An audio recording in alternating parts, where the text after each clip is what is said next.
Assalamualaikum warahmatullahi wabarakatuh.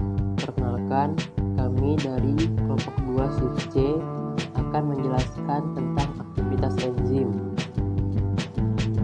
Berikut adalah nama-nama anggota kelompok kami. Dimulai dari uji enzim papain. Enzim papain adalah enzim yang terdapat pada getah pepaya, merupakan jenis proteolitik, yaitu enzim yang mengkatalisa reaksi pemecahan rantai polipeptida pada protein dengan cara menghidrolisa ikatan peptidanya menjadi senyawa-senyawa yang lebih sederhana seperti dipeptida dan asam amino. Berdasarkan sifat kimianya, papain digolongkan sebagai protease sulfihidril. Papain mengandung 212 asam amino dalam satu rantai polipeptida dan berikatan silang dengan 3 jembatan disulfida. Papain memiliki 6 gugus sulfihidril, tapi hanya 2 gugus sulfihidril yang aktif. Gugus sulfihidril ini mengandung unsur sulfur sekitar 1,2%, di mana rantai ikatan tersebut tersusun atas arginin, lisin, leusin, dan glisin dengan sistein ke-25, tempat gugus aktif thiol esensial, yang membentuk sebuah rantai peptida tunggal dengan bobot molekul 21.000 sampai 23.000 gram per mol. Berdasarkan klasifikasi di International Union of Biochemistry, papain termasuk enzim hidrolase yang mengkatalisis reaksi hidrolisis suatu substrat dengan pertolongan molekul air. Aktivitas katalisis papain dilakukan melalui hidrolisis yang berlangsung pada sisi aktif papain. Pemisahan gugus-gugus amida yang terdapat di dalam protein tersebut berlangsung melalui pemutusan ikatan peptida. Sumber enzim papain yang paling sering kita jumpai adalah daun pepaya. Daun pepaya ini harus kita hancurkan dulu sedikit untuk merusak jaringannya, dengan harapan enzim papain dapat keluar dari jaringannya. Daun yang sudah sedikit dihancurkan dibalutkan pada daging dan ditunggu selama beberapa menit. Enzim papain ini akan meresap ke dalam daging dan akan memutuskan ikatan-ikatan peptida yang bisa diputusnya. Tidak hanya bagian daunnya saja yang bisa mengumpulkan daging, bagian kulit buah pepaya pun masih mengandung enzim papain dan tentu masih dapat digunakan. Selanjutnya adalah uji enzim bromelin.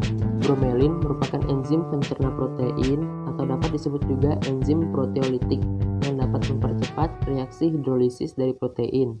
Enzim ini berupa ekstrak kasar yang dapat diperoleh dari batang, buah, mahkota bunga, inti, dan kulit nanas. Enzim bromelin banyak pula digunakan sebagai penyegar bir dan pengumpul daging. Dalam bidang kesehatan, bromelin dapat digunakan untuk mengurangi inflamasi dan membengkakkan menggambarkan nyeri sendi, dan penyerasa. Enzim ini juga menunjukkan berbagai aktivitas seperti fibrinolipid, anti-edema, antitrombotik, dan anti-inflamasi in vitro dan in vivo. Nanas mengandung suatu enzim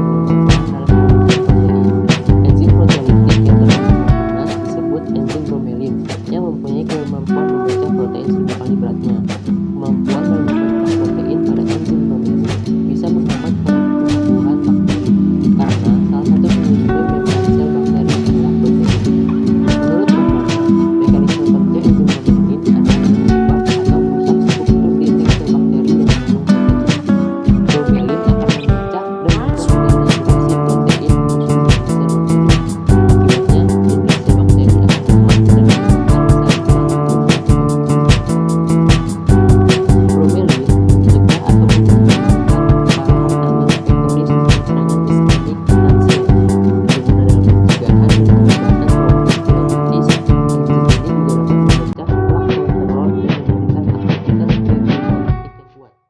Kombinasi bromelin dan nutrisi lainnya melindungi dari cedera iskemia atau reperkusi pada otot.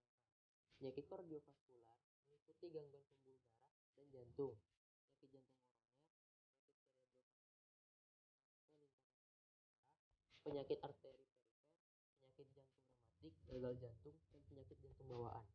Bromelin telah efektif dalam membantu IgG karena merupakan penghambat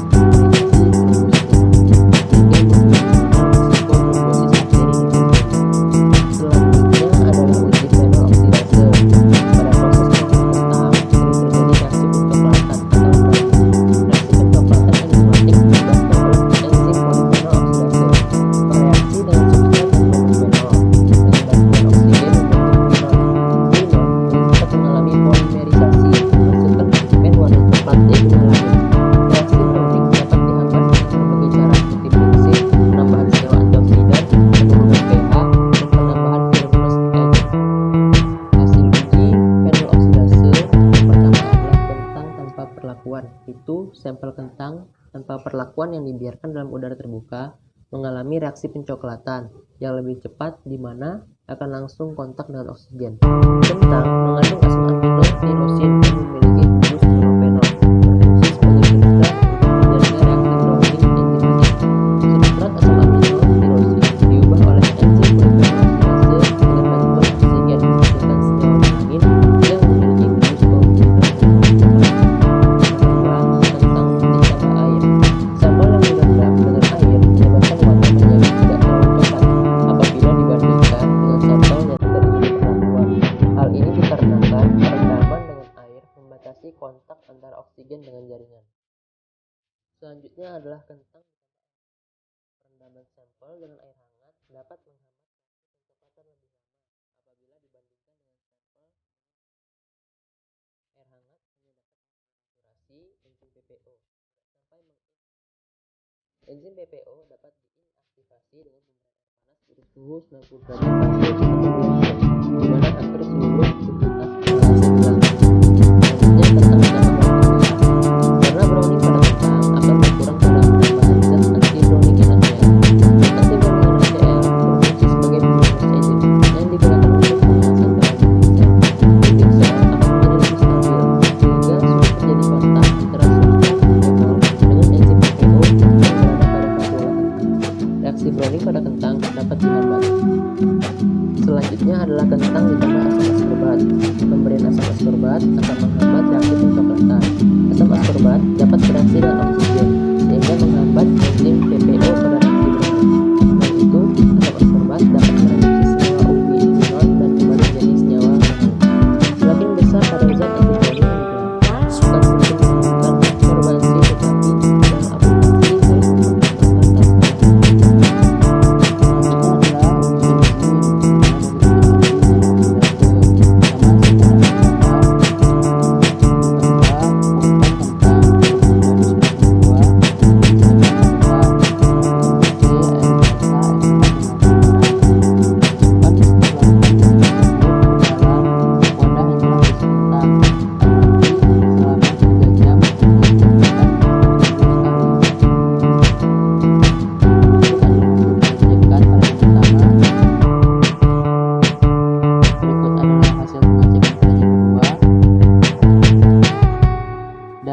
hasil pengamatan pada jam ketiga. Selanjutnya adalah uji enzim papain. Yang pertama, disiapkan alat dan bahan. Yang kedua, masukkan setiap enzim ke dalam wadah. Yang pertama dengan wadah merah.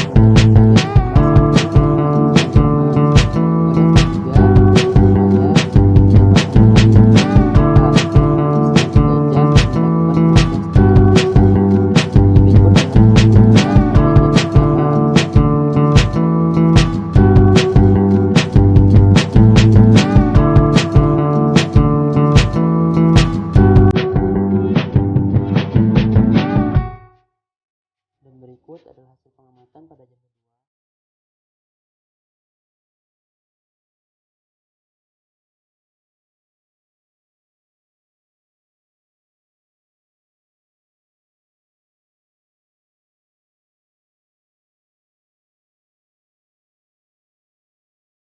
Dan berikut adalah hasil pengamatan pada jam ketiga.